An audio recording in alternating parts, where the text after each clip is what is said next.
Hi, you guys, and welcome to Nosy Bystanders Live. I am your host, Chief Nosy Bystander. What's on my lip? Oh, I got a crumb. Ooh, not me eating crumbs.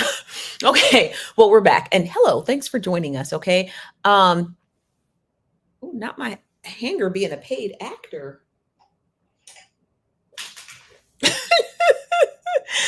We had a lot to talk about today. We're definitely talking about Kai Cient, and then we're also going to be talking about Umar Johnson. He did a sit-down interview with a vlogger or a vlog page called The Art of Dialogue. And yes, it was unhinged. And yes, it was Umar Johnson. Okay, so we're going to be talking about a lot of those in just a moment. But first, we have to get to oh gosh, the messy DMs you guys sent me. This is the graphic we're going to be reading from earlier today.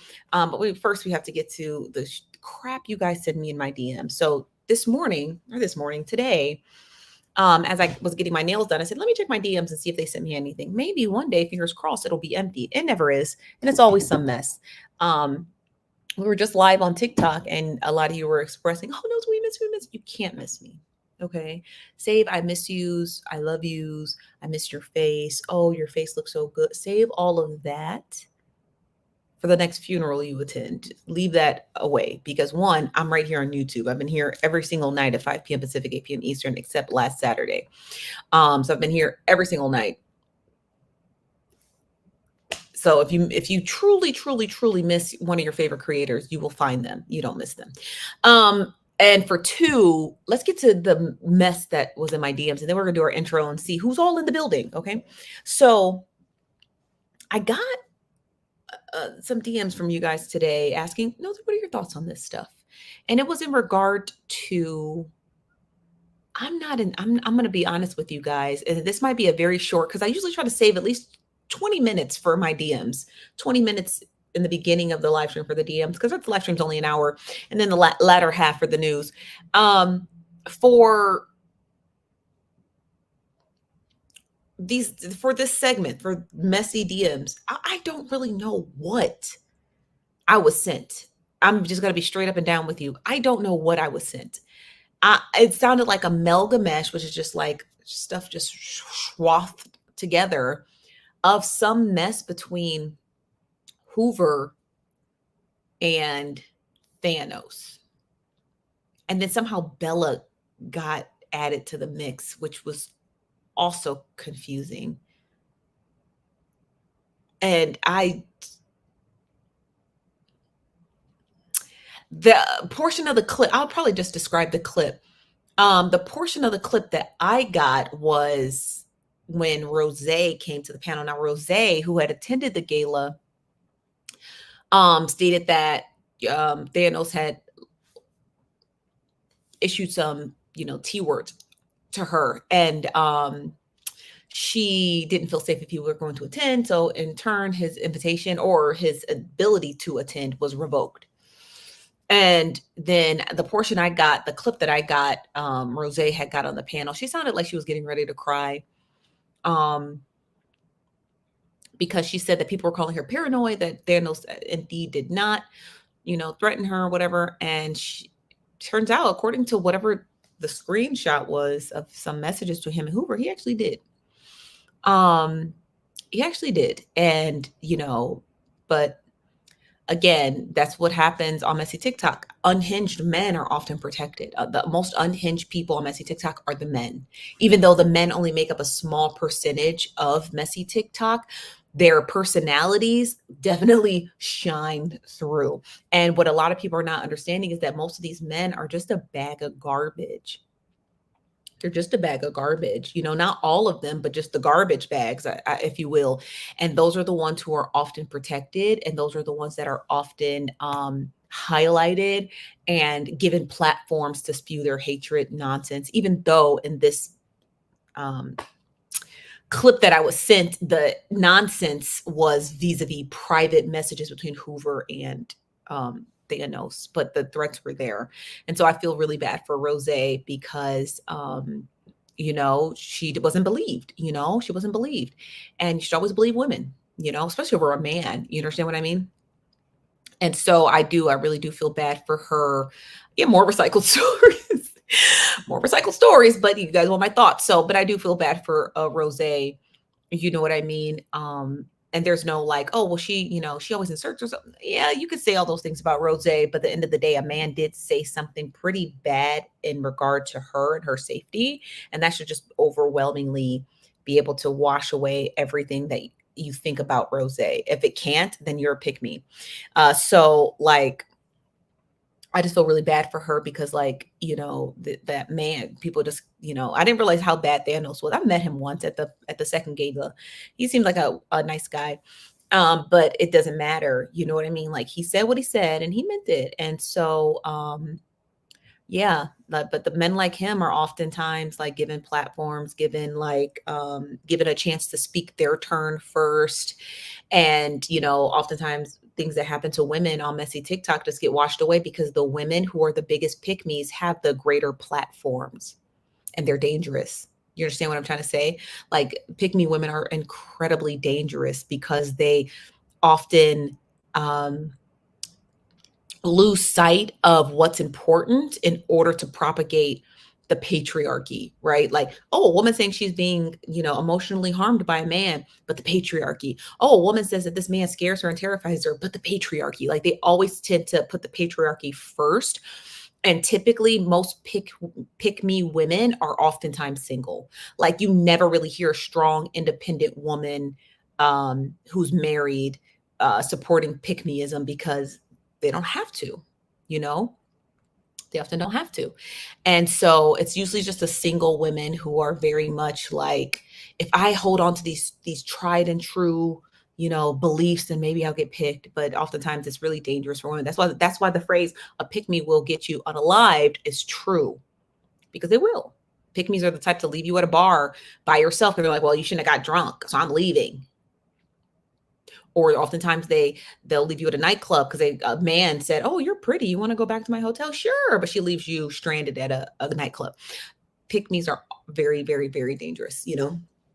So but yeah, I feel really bad for Rose. Now, the other stuff in the clips, I'm sorry, you guys. I don't really know how Bella had chimed in. I don't really know where Bella's place was in this whole thing, but she had she was mentioned about in regard to some messages between her and Hoover, but I didn't catch any of that.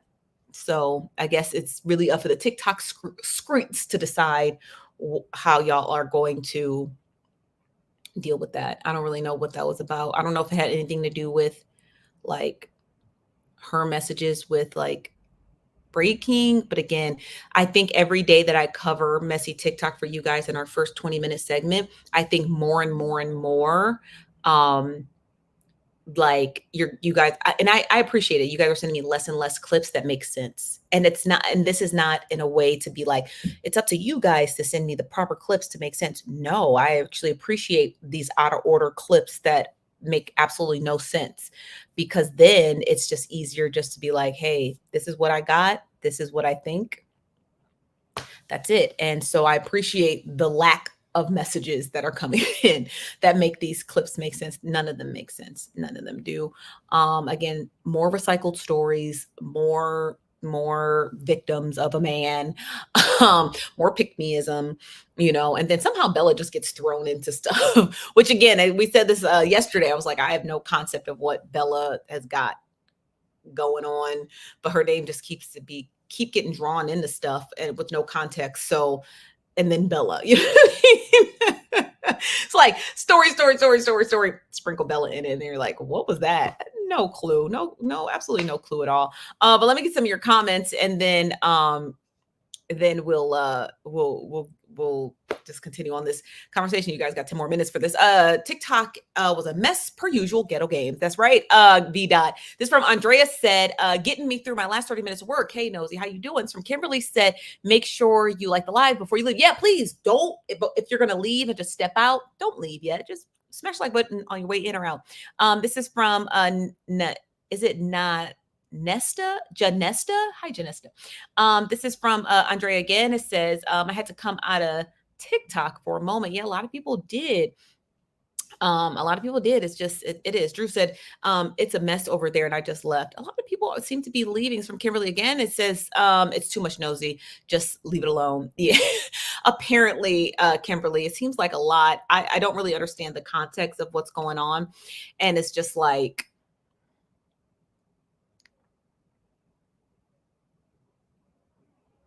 I'm just trying to like, because I'm trying to replay the clips in my head that I watched, and I couldn't really make any sense of it. I really couldn't make any sense of it, and it's just like, are y'all not tired, or like, are y'all not tired of listening to these recycled stories, or is I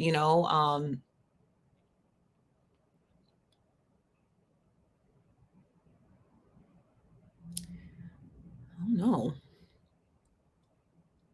I don't know. It's just like, I got no concept of. I just don't know. I like what is um I don't know. My brain is just kind of like sauced. I have no clue, like no clue or concept of anything. I did get a DM and someone told me that they said Nitra is taking over the recap. So shout out to Nitra. They are a doozy. So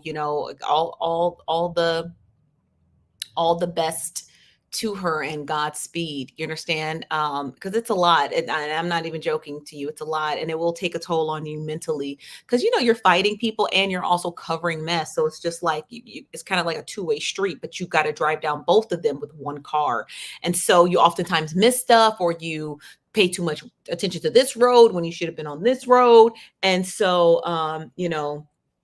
like all hats off to Nitra for trying to do what I do. Unfortunately, Nitra, can't nobody do what I did, and can't nobody do what I did. And I want to make that clear. And I'm not trying to be braggadocious or anything like that, but nobody can do what I did unless you go and get yourself 2 degrees in political science. That's the only way you'll be able to do it. Unless you have a foundational understanding of analytics and being able to study these people and being able to get a understanding of what they're saying and try not to conceptualize that with what you're thinking and then overall analyzing the entire story, you'll never be able to do what I did. All you can really do is play a clip. That's it. That's it. That's it. And I'm not trying to be funny. I'm not trying to say I'm the best of the best. I mean, I'm not. But what I did can never be redone. Never. Ever. That's why I missed. You know what I mean? That's why people are mourning me like I'm dead or something. Not dead, very much alive, very much with a pulse. But no one can do what I do. You can play a clip and have a panel of crazy people. You could play a clip and have, fireworks going on in the background, but nobody can do what I did. And I did it by myself. So yeah, but good luck and Godspeed to Miss Nitras. We love Miss Nitras. So good luck and Godspeed to her. But there will never be another me ever. Ever. There will never be another me ever. And I can stand 10 toes down right now and say that and know that I am absolutely correct. I know the power that I have. I know the reach that I can give. I know what I was doing. I do it every single day. I wake up and do it. So it just can't ever be redone. Can't be redone. I did my recaps at night after you guys had watched it from sun up to sundown, and people still tuned in to watch me recap, even though they watched it in real time. It's because it wasn't the mess that was happening. It was somebody analyzing it for them. Unless you're going to analyze it, you're really just playing a recording. It's really just a recording. That's really all it is. This is from Nikita said, that's what I loved about your recaps. The analysis. I appreciate you. They don't deserve Chiefs.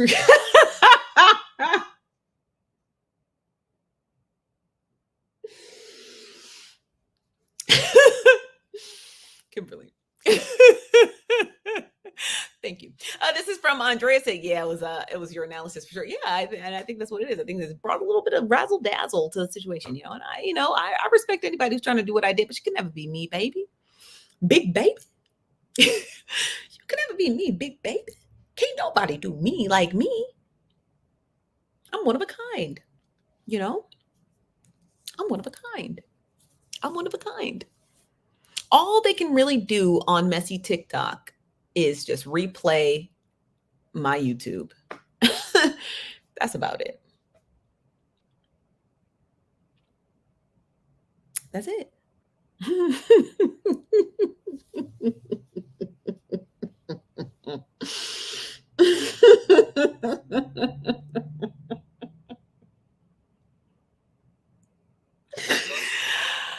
That's that's it. Cut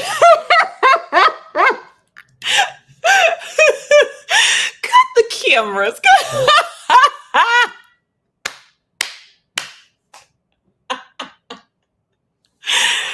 the cameras. Cut the cameras.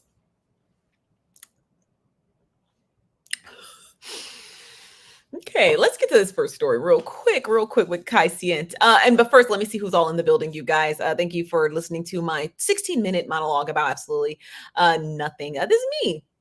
See, y'all, it's been a long day. My DMs are a mess. They are. They were. I wrote this. The first comment of these DMs is a mess. What's up, Tatiana? What's up, Scatterbrain? What's up, Destin? Hello, Natasha. Hello, JK. Hello, excuse me, Crazy Cats. Hello, Kamiko. Hello, Gigi. Hello, May. How are you today? This is from Sure. Shakri? I hope I'm saying your name correctly. She said, "Hey, Nosy, how you doing?" Hello, Lika. Hello, Tia. Hello, B Dot. Hello, Amorte. I hope I'm saying your name correctly, Amorte. This is from Miss Diva 926. And I'm here. Hello, hello, Nasha. Hello, Isabel. Hello, Vaknia. Wow, you guys have very beautiful, unique names. This is from Sin said, I'm doing both of them. I think this is when you was on TikTok and YouTube. Okay. Hello, Kimberly. Hello, Kimmy on the go. Hello, DDH. Girl, I'm about to call you DH Gates. Okay. Hello, Karmic. What's up, B Cole? Hello, Alex. 29 Davy, Davy Davis. How you doing today? Hello, May. Hello, again, B Cole. What's up, Bella? Empowering Lessons said, PLC watching you at TikTok, waiting for you to come to YouTube. What's PLC? Oh, never mind. Hello, Holly. Hello, Rose. Hello, Sexty60. Hello, Christina. Again, hello, Christina. Hello, Amp Love. How you doing, Amp Love? See you over here. Hello, Sylvia. Hello, Shaquise. I hope I'm saying your name right. I think I did say it correctly. Oh my goodness. Shout out to me. What's up, that girl, Chris? Hello, Britta. Hello, is it Vanya? I hope I'm saying it right. Vanya. This is from Cutie.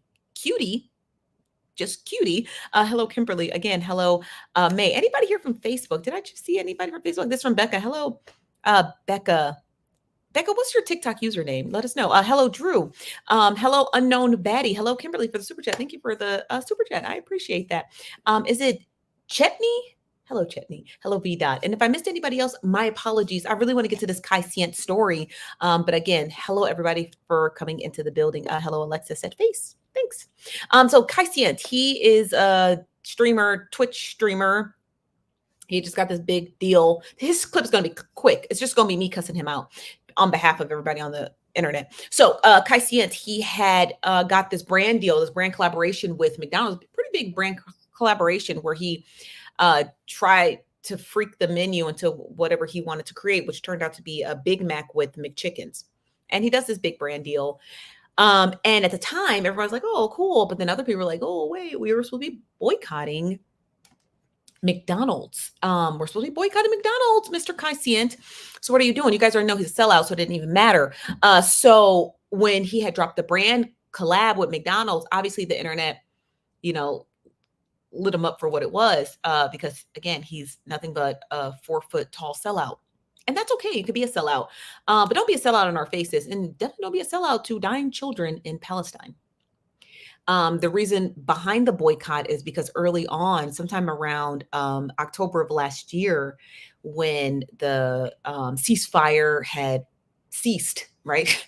When they started refiring, the McDonald's in the Middle East, specifically, and I think the Jerusalem area, was posting content about feeding IDF soldiers, Israeli soldiers, and people were like, yuck, boycott them. Well, at the time, the boycott, and it's still currently working, it's still currently going on, it's still working, and they had lost billions. I do mean billions of dollars from tons and tons and tons of people boycotting McDonald's. So McDonald's have been scrambling to get a lot of brand collaborations with all kinds of people in order to kind of like rebuild their image, but the damage was already done.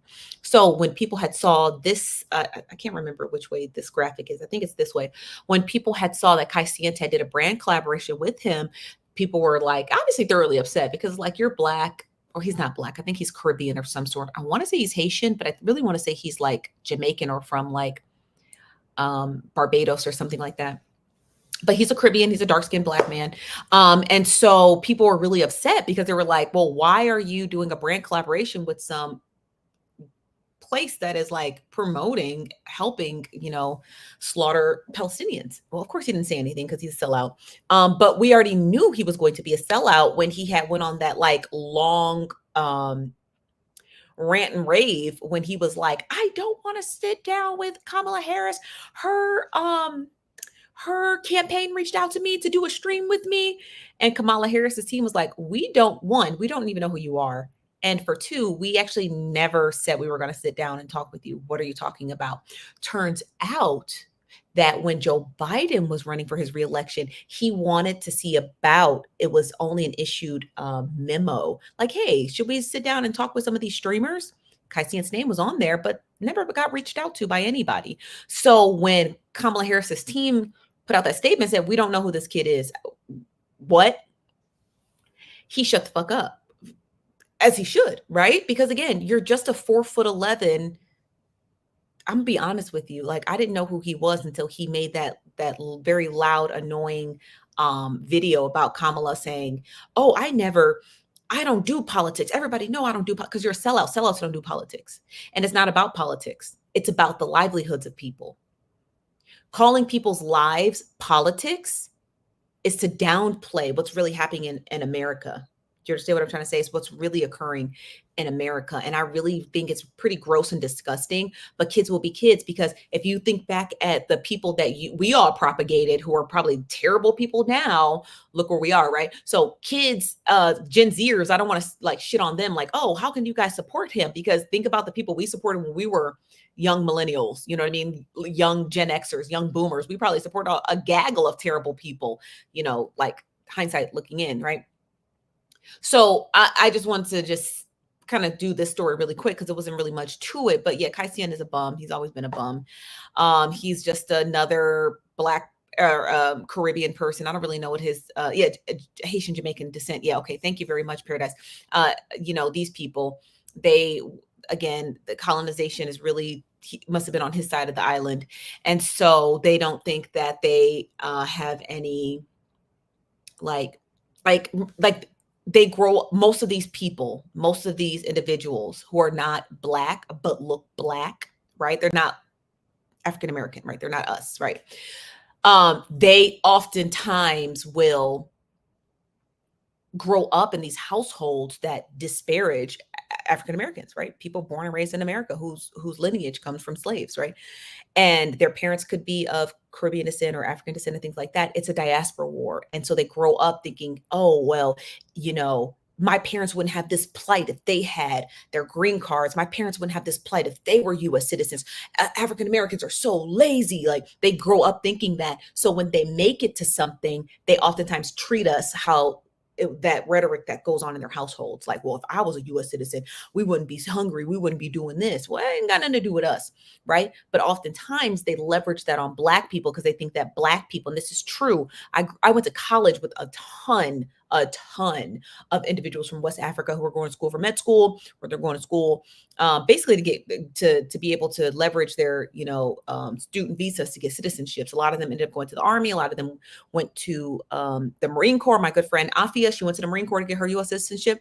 But oftentimes their conversations when we would all hang out was, man, because if my parents was U.S. citizens, or if I was a U.S. citizen, I would do this, I would do this, I would do this. And they oftentimes had these stereotypes about Black people, like Black people are lazy. But where does that come from? Because it didn't come from us. We worked very hard.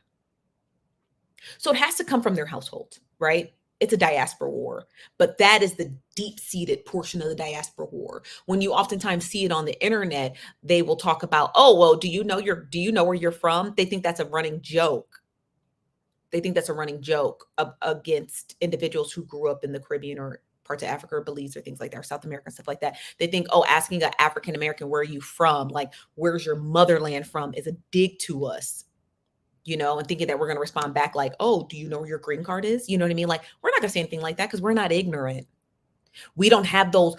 In Black household, we don't have conversations about Caribbean Americans and Africans in our household about laziness and they don't have work ethic. We don't talk like that. In Black households, we just try to survive. So the fact that on top of the plight of individuals who come to America is poverty and desperation to live and to make it, and talks about Black people, I'm like, that's crazy. Pick a struggle, okay? Pick a struggle. Because the last thing that gets talked about in a Black household is immigrants. I'm being dead with you, okay? I'm being 100% with you. The last thing that I would have to dig deep down in a hypnosis state to go and think back of all the conversations my parents had growing up and like, did we ever mention migrants, Caribbeans, and African? No, we already had a lot going on. But the fact that individuals can come to America, individuals like Kai Cenat, because there's these tons of clips on YouTube of him saying disparaging things about Black people, like, I'm not Black, I'm Caribbean, whatever, trying to separate himself from us, which he can't, because at the same time, if you were driving in a car and the cop pulled you over, you could just get shot in your face just like the rest of us. So, but the fact that it happens in these households, to me, I just find crazy. I'm like, I can imagine my family struggling with, my immigration and paperwork and trying to live and trying to survive in America. And then also on the top of the conversation is, oh, let's talk about Black people. That's crazy to me. But that's Kai Cenat. That's the whole story behind him. People are not happy, thrilled with his mess, if you will, and why he decided to do this brand collaboration with McDonald's. So let's get to the art of the dialogue. Okay, let's see. Okay, so we're going to be talking about this story next. So this is the page here, page called Art of Dialogue. They do the interview with Omar Johnson. I'm going to get some of your comments first before I start playing these clips. I really want to play these clips. I think they're going to be interesting. Because Umar is just an idiot. So, this guy's got a lot of clips of Umar. My word. It goes back far. Okay.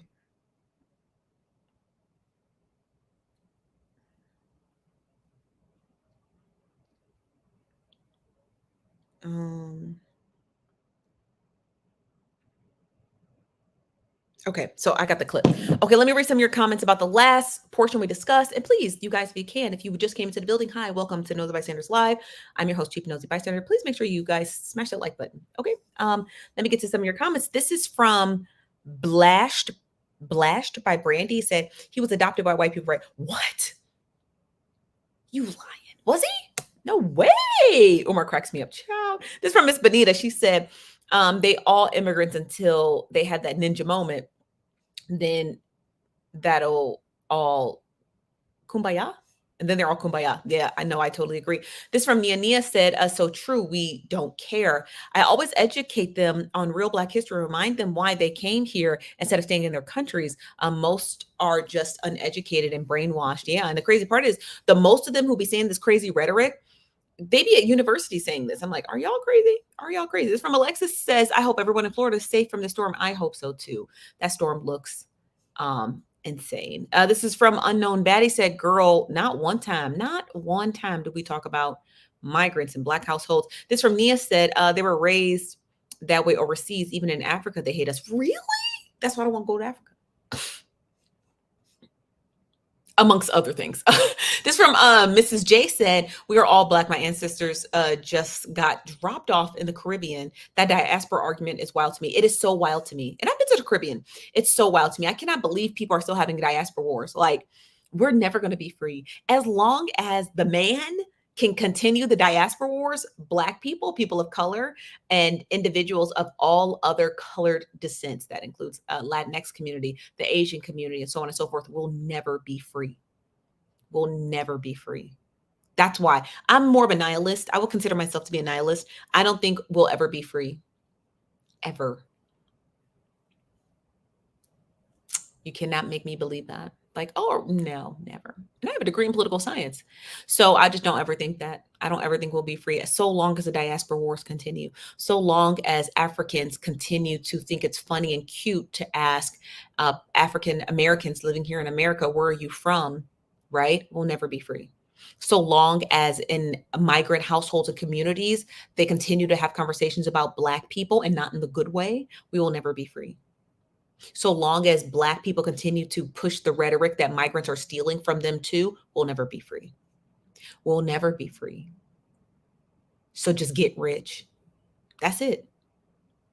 What 50 Cent say? Get rich or die trying. That's it. That's the only way. You just got to get above the crust of these type of conversations. That's really it. Okay. So let's get to the art of dialogue in these clips here. I'm just going to be playing the audio. I can't actually play the clip, but I'm going to be playing the audio. So you're going to be able to listen to Dr. Umar. So the first video here is titled, Dr. Umar Johnson sends Diddy a warning and advises him not to tell on any celebrities. This is where I got interested in these clips, but they get so much more unhinged. Okay, so Umar, please. Okay, so let's get to this first clip. Okay, not tap the screen. What am I talking about? You don't got to tap the screen. Okay, let's get to this clip. I'm going to pull it up here. Hold on one second. It is,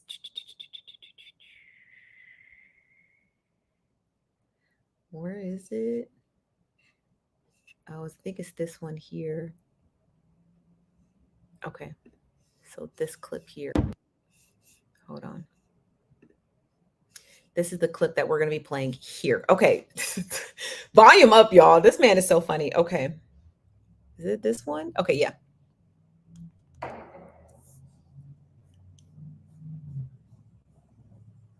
Yeah, the Fed said that they found photos and videos of Diddy freakos. You think celebrities is worried about being caught on tape? Oh, they definitely. I don't think they're worried about going down as much because I don't know if you can be held accountable for being a freak among freaks.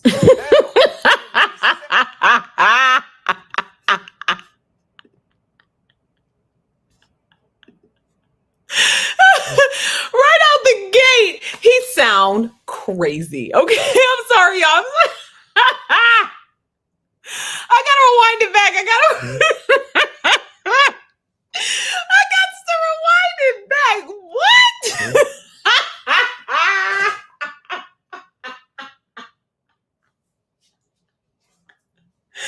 Man, Umar never misses. Okay, he don't never miss. Okay. Okay, sorry, you guys. Sorry.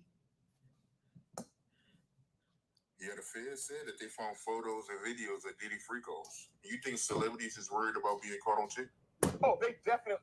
I don't think they're worried about going down as much because I don't know if you can be held accountable for being a freak among freaks. Now, can they say you had knowledge of narcotics distribution? Because the one thing that they have in the RICO charge, okay, is that he engaged in possession of narcotics with intent to distribute. So they could potentially come back and say, all you celebrities who were at the freak-offs, y'all had knowledge that illegal drugs were being distributed and used at these parties. But to that, Art, I'm going to say, are you serious? Aren't there drugs being distributed at every Hollywood party, every music industry party? I mean, are you really going to charge all these black celebrities who were at these freak-offs with knowledge of possession of controlled substance with intent to distribute when that is everyday culture in Hollywood? See, then, in my opinion, it starts to really look like what it is, racial targeting and racial profiling. That would be a bit too much. Now, they say Puffy had a gun with the serial number scratched off. I don't know why he would do that. Because when they said they found 2 or 3 AR-15s or whatever, he has a right to have weapons. He got a right to have weapons in his house. So to me, them finding guns means nothing. The man is a mogul and he's an American citizen. So he has a right to have guns. The video isn't frozen. Oh, we're playing the audio. We're not the video. So just pay attention to the audio, okay? But that one with the serial number scratched off, Art, can that be linked to any crimes that have ever been committed? And if it can be linked to any crimes that have ever been committed, now Puffy is in hot water. But the one thing he can't do, Art, the one thing Puff can't do, because as people send me messages and screenshots from social media all day long about this, there's a lot of Africans who are saying he should just expose everybody. That's the worst thing Sean Combs can do. And I'm sure Sean Combs knows he can't do it, because that's exactly what Jeffrey Epstein was going to do. Jeffrey Epstein went on record and said, I'm not going down alone.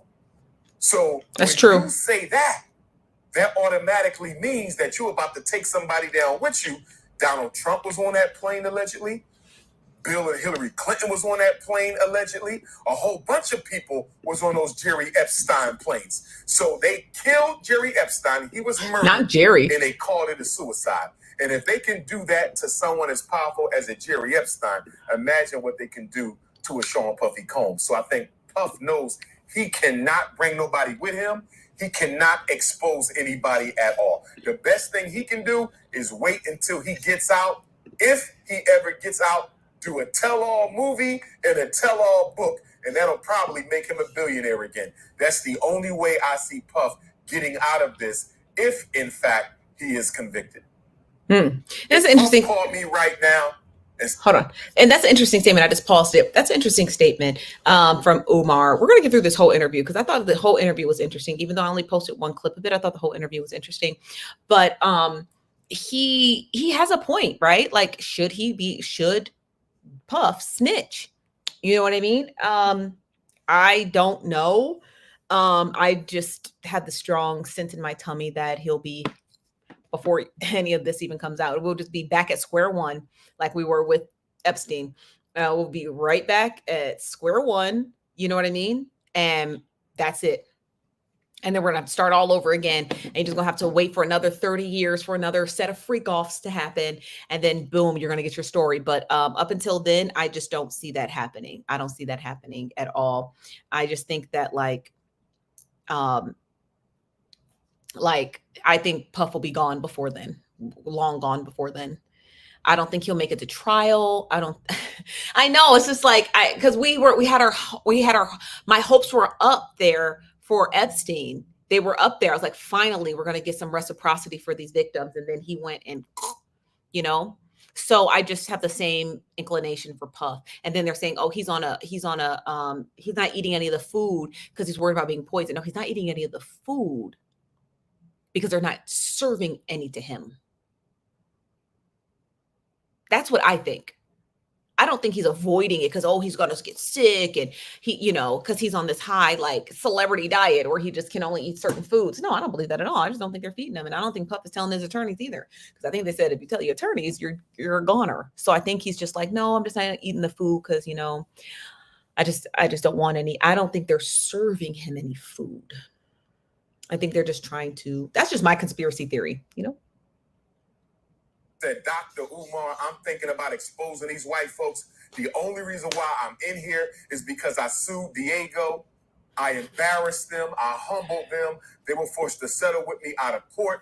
And they are the ones who called in a favor to the U.S. government, or had King Charles III to call in a favor on their behalf to the U.S. government. And that's why I'm here. And I would say, Puff, good brother, if you did the crime, you got to do the time. If, in fact, you're guilty of trafficking women against their will, if you are in fact guilty of forcing women or men into these freak-offs against their will, brother, that is a crime in my book, and you need to do the time. But if you're guilty of those things, and this is a complete setup, and you're ready to expose everybody involved, I would strongly recommend you do not do that until after you do your time and get out. What did Bill Cosby do? After Bill Cosby got released, Bill Cosby said, I'm going to tell my story from top to bottom. He never threatened to do it in jail because he knew he would not have survived. Bill Cosby is going to tell his story now that he's out. But to try to do that when you are in a controlled environment, it's nothing for them to get to a black person in prison and have your life taken. If they did it to Jeffrey Epstein, they could do it to Sean Combs. Now, that was the first part of this interview. I just wanted to hear that. That's not really what I really wanted to get to. I really wanted to get to what he said about Donald Trump, but I wanted to get to that portion of the interview because I thought it was, I don't know what I thought it was. I thought it was funny. Okay. There's so many clips. Umar is like the gift that keeps on giving. He's so gosh darn crazy. Where's his clip at?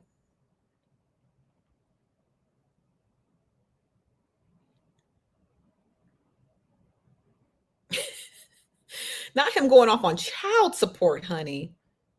Okay, can we hear this child support clip, please? Thumbs up or thumbs down in the chat. Do you want to hear Umar Johnson talk about child support? Thumbs up or thumbs down?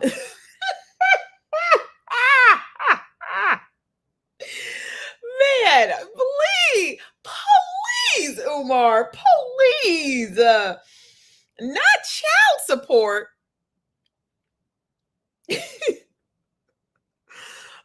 Umar, not child support. Okay, let's just do a quick poll. Thumbs up. He said, well, he's absolutely guilty. So you think so? You don't want to hear it? Empowering lessons. Come on. Everybody else wants to hear it. I want to hear it too. That man is funny AF. He is. You don't want to hear it? Y'all, we going to listen to it. Okay.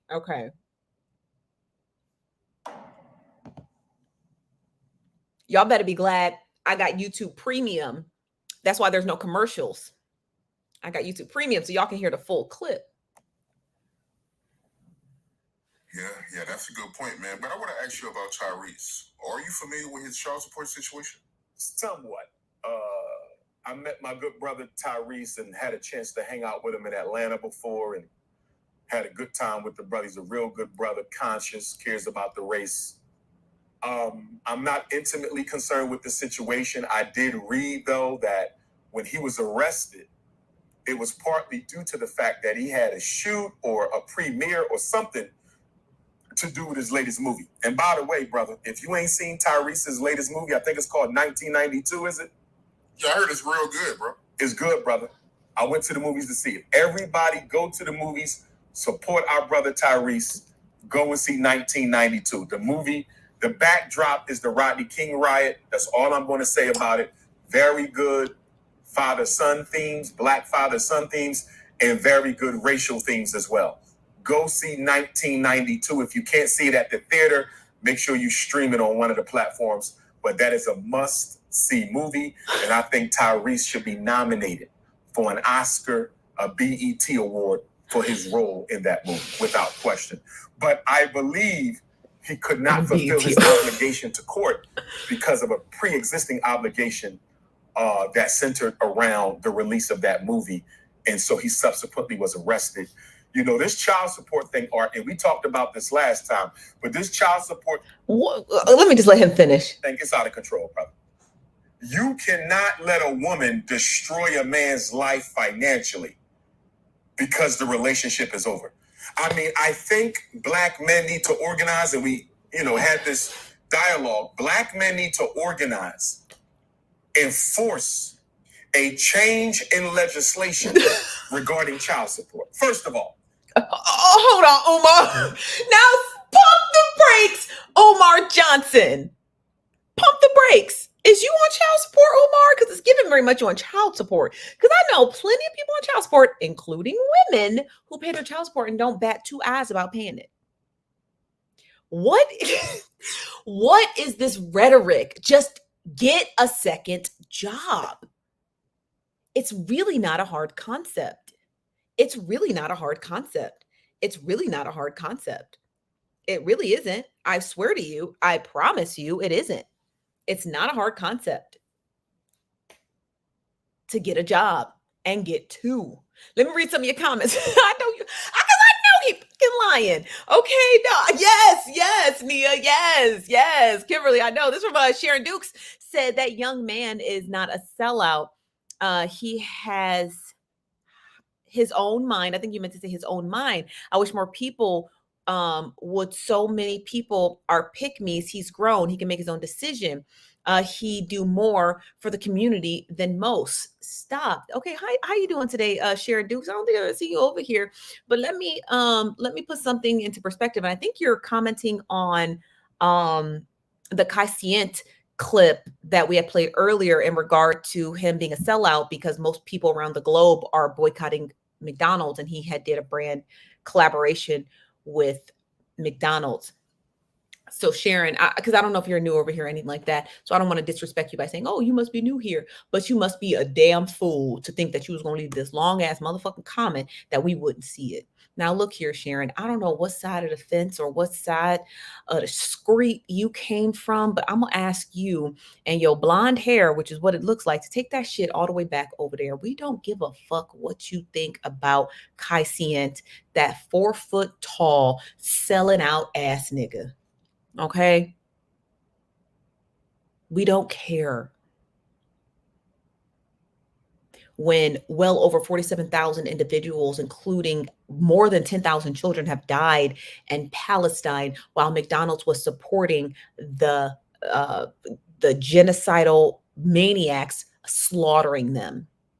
So you could take that, your hand on your hip, and this comment, and take this shit somewhere fucking else. Okay, Sharon, and we'll get back to this Umar Johnson clip.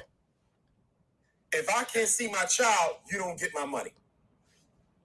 If I can't see my child, you don't get my money. That should be law. Because too many women are denying us the right to see our children and yet still benefiting from child support. That should be illegal, number one. Not cool at all, man. Yes. Umar, but I want to hear from you because Umar got 2 children, and I think he's on child support. So, Umar, you doing all these interviews? Have you seen have you paid your child support, Umar? That's what I want to know because I don't think he did.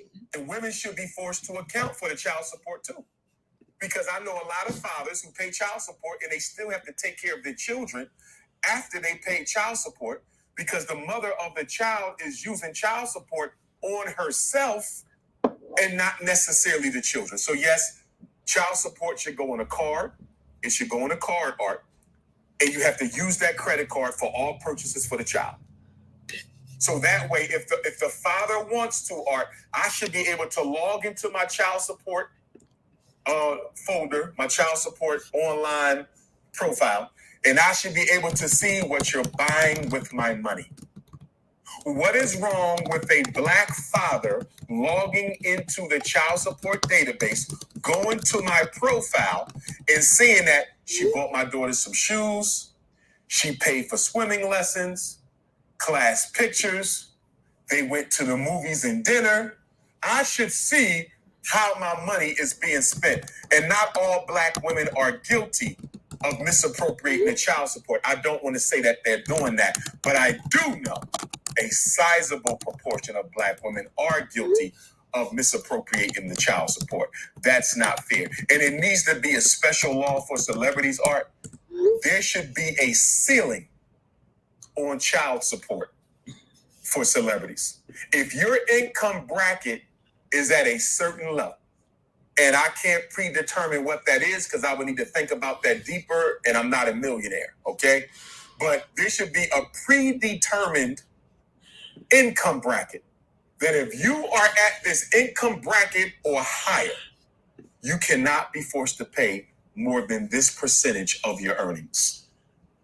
The way in which these celebrity baby mamas, and don't get me wrong, I have no mercy for black men who bunny hopped.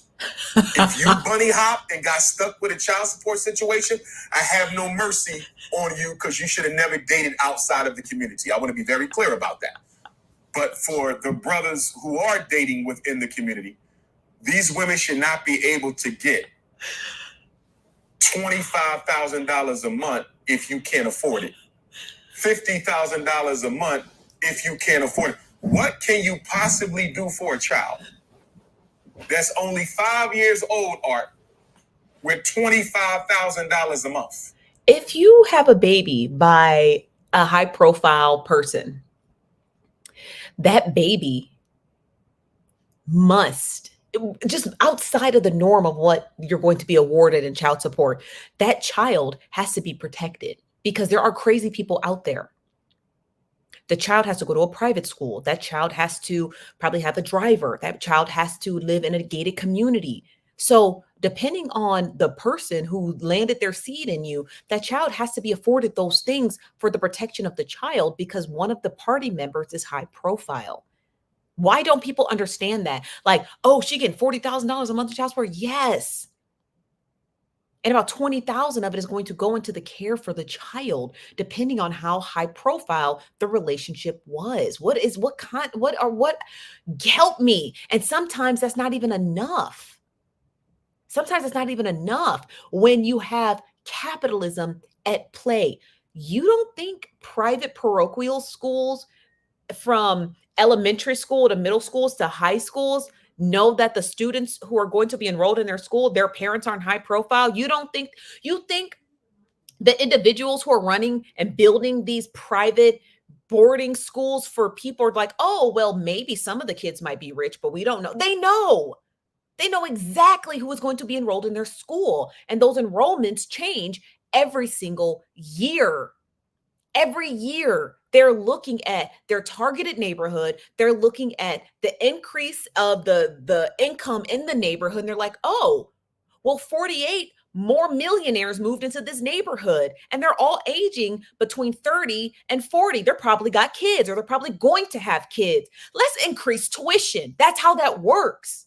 I don't understand what he's not getting. It's like, oh, and you don't think that car companies look at that data too, and local grocery shops? Look at the Hamptons. I watch videos from the Hamptons for people who are like, oh, I'm in the Hamptons this summer. Let's go to the grocery stores. Let's go to this thing. Let's go to this thing. And everything's exacerbated because the Hamptons knows who is attending the Hamptons for the summer. Do you think the Hamptons would be selling you $45 tuna sandwiches if they thought everybody was low income? Do you think the Hamptons will be selling you $100 jars of honey if they're like, oh, nobody here makes more than $30,000 a year? They wouldn't. They know their target demographics. The Hamptons knows. They know who's coming. So that's how child support is, right? When you're high income earner, right? You're a person of status. You have to protect that child, whether you wanted it or not. But let's get to the next clip. This is the clip that I really wanted to get to. I know we're a little over schedule right now, but this is the clip that I wanted to get to with Umar. It's the final clip. And he talks about the election.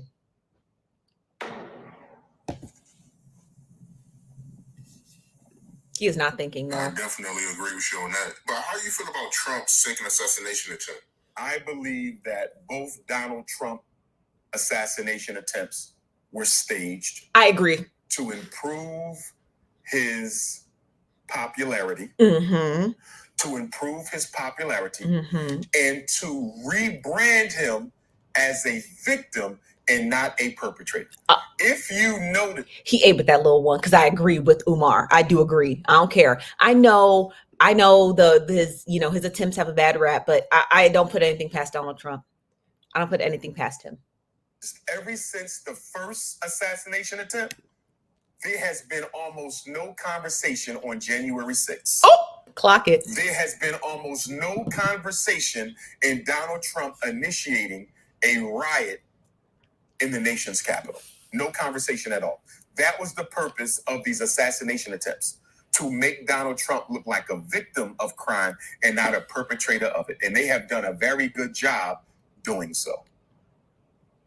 They playing games. They playing games, bro. They are absolutely playing games. You know, Art, when I look at this election, and as I've looked at this election since the last time you and I spoke, which was right after, Kamala declared she was going to step in with Joe, I believe that the global white power structure wants Kamala. I absolutely do.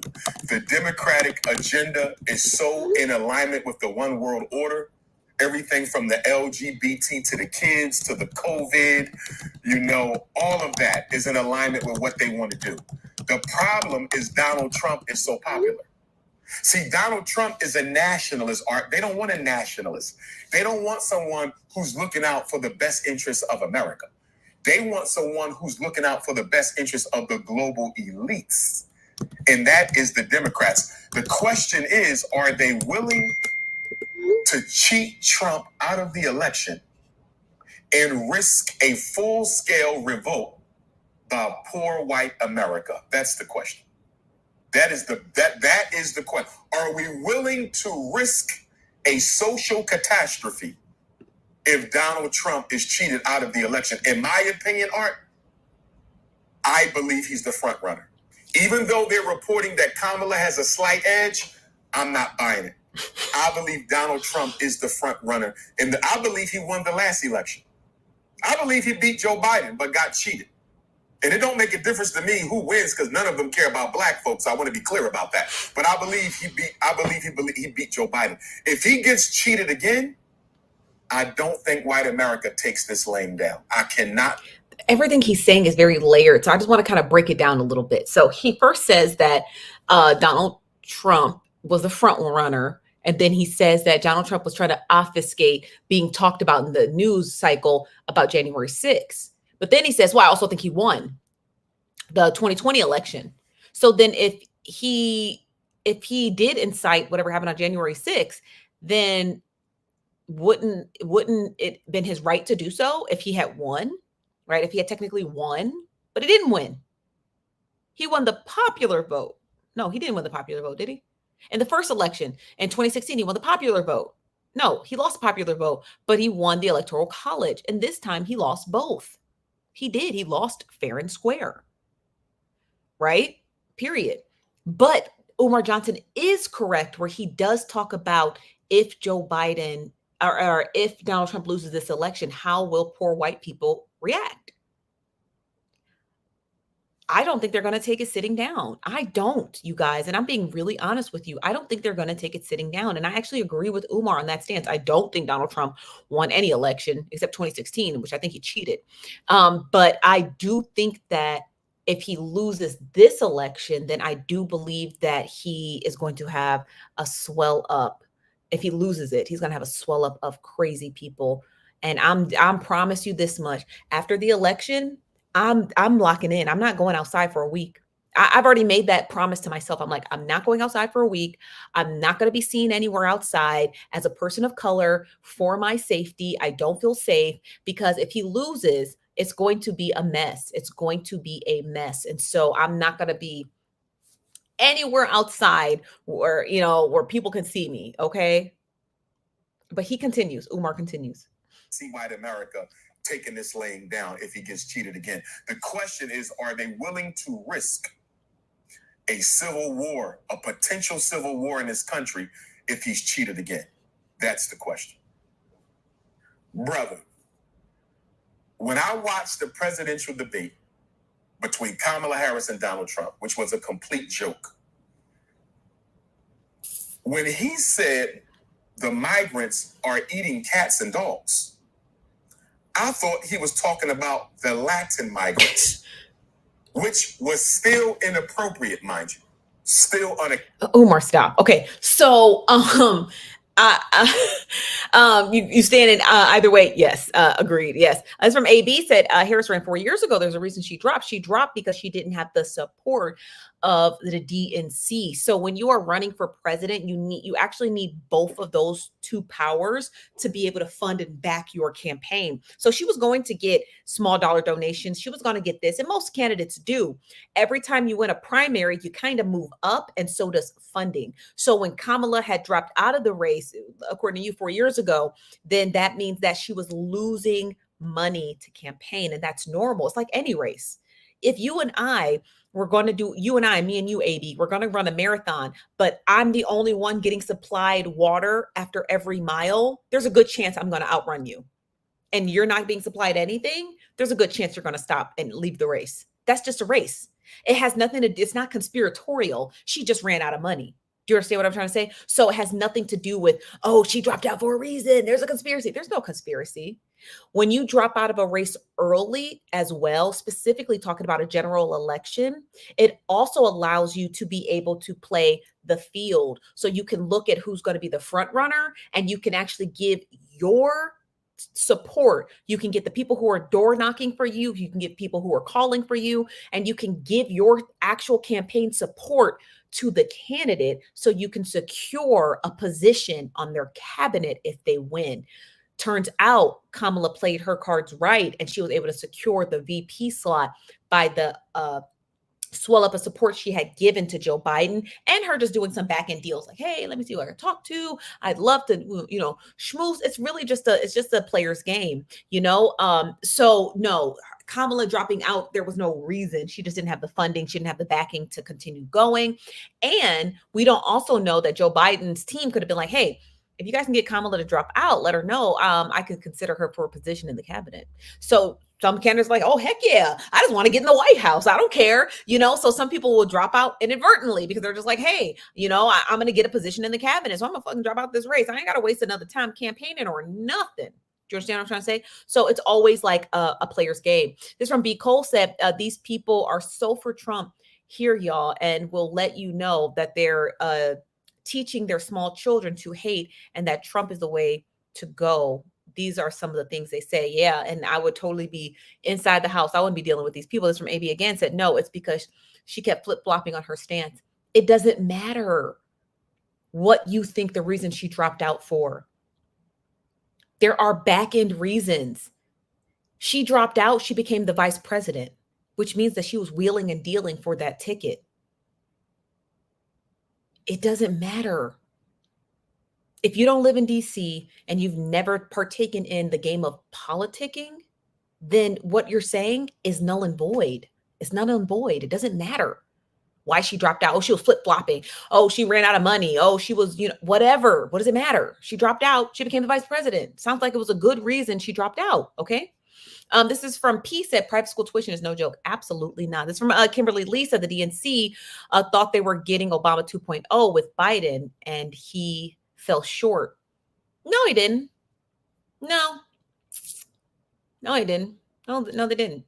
They didn't think that at all. They didn't think it at all. Donald Trump ran the worst economy in the last 4 years. The DNC could have put up your sneaker and your sneaker would have won. It didn't matter. The economy was ass after the pandemic. So it doesn't even matter. Do you understand what I'm trying to say? It doesn't matter. Donald Trump was already a losing candidate. You could have literally put up your Kleenex against him and your Kleenex would have won.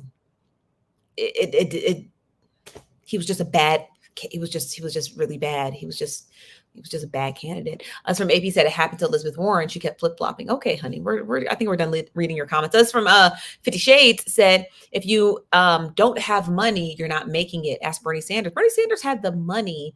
Bernie Sanders had the money. He had the most. He was the first candidate in U.S. history to run his campaign on small dollar donations. He actually coined that phrase, small dollar donations.